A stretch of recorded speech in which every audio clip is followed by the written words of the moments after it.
Hello YouTubers, welcome to Novus Talks with me, your host Novus Gorbes. And in this video I'm going to be doing a review of a game that I've played recently. As you can tell by the title, it is an old enough game, 9 years old, but I only got around to it recently, and so I just decided, since I just beat the game today, that I wanted to just share some of my thoughts and stuff about it, because it's a franchise I think I'm starting to get into. And that is Golden Sun, and in this specific case, Golden Sun Dark Dawn, the third game in the series, and so far the last game in the series. Came out 9 years ago on the Nintendo DS. For those that don't know, Golden Sun is an turn-based RPG series published by Camelot Software Planning, and it's got a lot of traction recently because people have wanted Isaac for Smash. Isaac's the main character from the first two games, and he's only an assist trophy, I think, at the moment, but that's how I heard of the series anyway. It was from Super Smash Bros. And the music and the assist trophies. So I was lucky enough to get into the game recently. Over the last 10 days I've been playing it. I gotta say, I absolutely love the game. It is fantastic. Where do I begin? For a DS game, the thing that surprises me is that the level design, the world, is absolutely massive. Like, the only other world this size would have been Breath of the Wild's map on the Switch. That's really what I can compare it to, because for a DS game it is surprising to see such a huge world.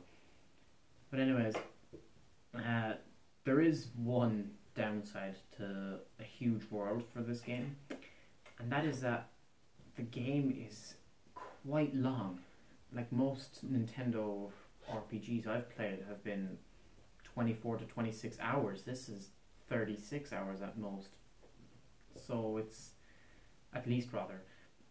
So it is quite long, but you do a lot of things that feel like padding it sometimes, but as the story goes on, all these things start to connect, and so it does serve a purpose in the greater scheme of things. But anyways, the story of it takes place, I believe, directly after the first one, or I'm not really sure of the timeline of these games, but it seems to take place not long after the first one. It recaps in the beginning some of the basically the plot of the first game, and Tyrell, who is Ivan's son, ends up breaking a sore wing, and basically they need a feather to repair it from a bird called a mountain rock. And so Isaac's son, which is the player character who you name, and some of the other children from the Warriors of Vale have to go out on the quest to look for this feather. And pretty much just like every other RPG, that simple quest becomes a huge ordeal to save the world. As you go on, you meet other different characters that join your party. You meet a prince called Amity, and you meet one of my favourite characters, and it actually was the beastman from Mortal, Svenna, I think that's how you pronounce her name. And then there's also Kraden from the first game, along with Reeve, and I can't remember the name. He had some other student with him that disappears at some point. But anyways, so you meet all these characters, and by the end you have like 7 or 8 characters in your party.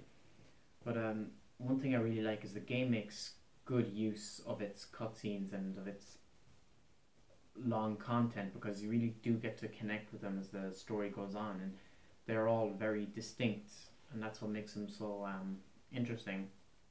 The gameplay itself is simple enough. There really isn't any buttons other than A to interact with things, and then D-pad to move. Using Synergy, which is your sort of, if I was to compare it back to Breath of the Wild, it's like your ruins from that game. Synergy is the main mechanic for interacting with the world in the game, and you use Synergy through the menu or selecting with LNR, and use the manipulate objects, moving things, creating things, that sort of thing. Then it becomes very like Zelda in the sense that like you have dungeons to explore, and then there's always an item in this dungeon you need. Well, nearly always, I think. And then there's a boss in the dungeon. I think not all the dungeons have bosses, I think. But there's just about like, I'd say 10 or 11, maybe 12 dungeons is quite a lot. But as it goes on anyway, the gameplay doesn't really evolve beyond that. And how you traverse the main world outside of the towns is very simple. It's just walking around, walking to the icon of a location and then spawning in that location. Then there's the battle mechanic and boss battles. They work really well and very unique. I was actually impressed when I first played how well they worked. It's turn-based, obviously, and you can switch out party members, you can use synergy, and then I know I'm explaining this as if no one here has ever played Golden Sun before, maybe some of you have, but I believe in the other games as well as this one, you had, I'm not really sure how to actually pronounce the word, genies? Jinn, anyway, I think is singular or plural, like whatever. You have Jinn, and you can use them to summon different monsters to aid you in battle. And that was one of the most fun parts about battles, was manipulating different Jinn and strategizing on how to use them based on their unique powers. As the game goes on, you acquire a lot more Jinn. Most of them are optional and kind of tricky enough to get, but by the end you'll have, I don't know, maybe you're 30 at the end? No, it was a bit less than that, but anyways, I had quite a few when I went to fight the final boss, and they were quite helpful for that. Boss battles themselves, they don't really stand out all that much. Yeah, there's nothing really distinct about the bosses themselves. They all sort of blend together, and so you don't really remember much about any of them. I only really remember, obviously, the final boss because of how difficult it was. One hit kill, just basically entirely luck based. The game up to that point is easy enough, I think, but that one boss can just annihilate you. And I've heard that there are apparently secret bosses and that are even harder than that. So I'm gonna have to replay the game and go look for those. So I have to think about whether I actually want to do that. On top of that, yeah, the difficulty doesn't really increase. It's just some of the, around 24 hours into the game, the main plot point kicks off, which is this eclipse that happens. And all the areas caught into the eclipse, which is basically all the mainland of the world, spawn in dark monsters. And so these ones are actually they're quite harder than normal monsters, and so they challenge you to actually upgrade and level up a lot faster. And so you tend to avoid them. And the funny thing is, you have these items called sacred feathers that you can buy, which are supposed to, anyway, decrease monster encounters, but once you go into the eclipse zones, they're useless. It's rather funny. I spent a full 4 hours of a 5-hour session yesterday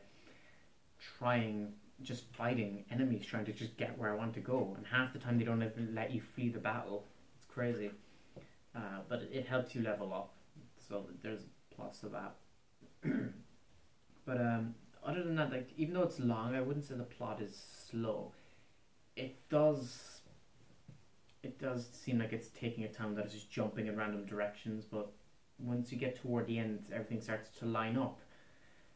And I do have a few problems with the game, other than the duration of the game. The ending is one thing that really bothers me. and I know this is apparently a thing a lot of people have mentioned before.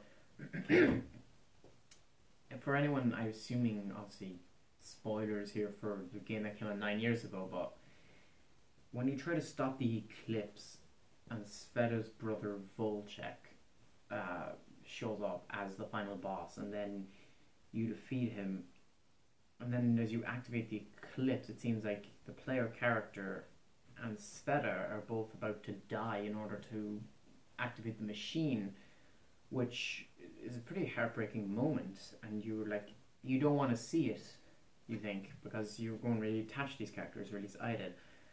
But then Volchek does it anyway, and then he's the one that gets killed, and Sveta becomes Queen of Morgul in his place.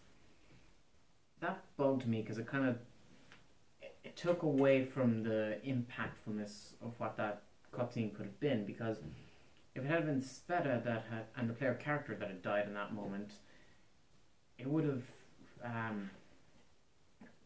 been a much more heroic sacrifice, because you already think earlier in the game that Volchek is dead, and so it just kind of seems pointless almost. It kind of ruins what they could have done.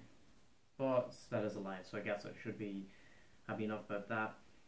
And then there's Alex, or Arcanus as he also goes by in this game. He just sort of disappears just before the final battle, even though he's there with Blados and Chalice. He just disappears. No resolution with him. Then there's the cliffhanger. You go back to Isaac's cabin and there's the synergy vortex opening up. And I recall in one of the villages, I can't remember if it was I can't remember the names because there's so many different places. If it was Tonfin or one of the other villages, but I remember one of the villagers mentions a vision she had about Isaac getting killed or something. The game doesn't really act on that, and so it's very curious, and it makes you wonder, like, what the hell's all this about? And then there's the Tuprang. I think that's how you pronounce it. I'm not really sure. This country is mentioned a few times throughout the game, but you never actually go there, even though Blados and Chalice are trying to use the weapon to destroy that country. And there's a concept of the Dark Adepts, which wasn't explored either, and you didn't exactly go back to Kyocho to confront King Woe again. So there's quite a few loose ends that weren't addressed, and I don't think that was done deliberately. I think most of those were just accidental, to be honest, but it kind of bugs me. The music's absolutely brilliant. I have, hands down. I often had to stop for like minutes just to listen to some of the soundtrack in the different areas. Really, really good. Trying to think what else other than that. That's yeah, I think that's pretty much it.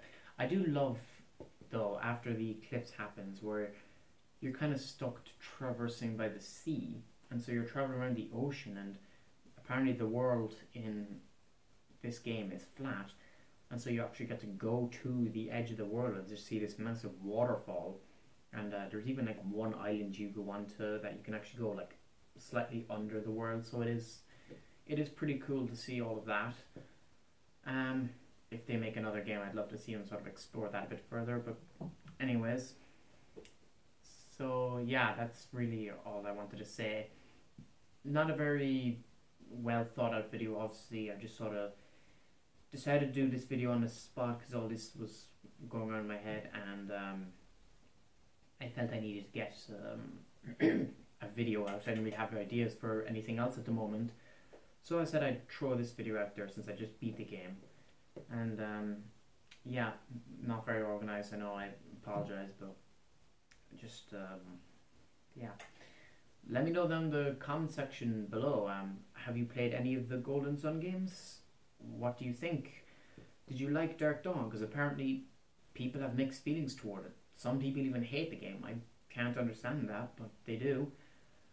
The first game was apparently voted the best Game Boy Advance game of the year, so that's interesting. So, but yeah, let me know down below, what do you think of them? Are you planning to get into the series?